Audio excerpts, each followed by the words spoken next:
दिवसापूर्वी घटना घडली असून एका पीडित आणि अल्पवयीन तरुणीचा पाठलाग करून तिच्यावर जोरदार हल्ला करण्यात आलाय।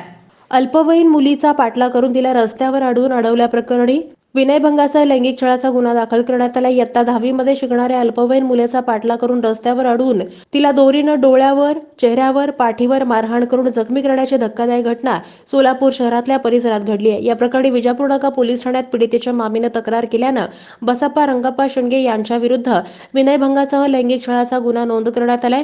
यातील फिर्यादीमध्ये म्हटलंय की पीडिता ही तिचे वडील मयत झाल्याने तिच्या मामा मामीकडे गेल्या अनेक वर्षांपासून शहरातील एका परिसरात राहतात। ती 10वीला आहे। गेल्या 4-5 महिन्यांपासून एक मुलगा तिचा पाठलाग करत असल्याचं तिनं मामीला सांगितलं, मात्र त्याचं नाव पत्ता नसल्यानं त्याकडे दुर्लक्ष झालं। रविवारी शाळेत 10वीचे सराव पेपर असल्यानं ती शाळेला गेली होती। सकाळी 7:45च्या दरम्यान वरील आरोपीने तिची सायकल अडवून तिला दोरीनं मारहाण केली। यात तिच्या डोळ्यावर, चेहऱ्यावर आणि पाठीला गंभीर दुखापत झाली आहे। या प्रकारात पीडितेच्या मामीला फोनवरून माहिती मिळाली। दरम्यान जखमी अवस्थेत पीडितेला शासकीय रुग्णालयात दाखल करण्यात आलं। यानंतर विजापूर नाका पोलीस ठाणे गाठून तक्रार देण्यात आली। त्यानुसार वरीलप्रमाणे गुन्हा नोंद करण्यात आलाय। पुढील तपास फौजदार दायगंडे करीत आहेत।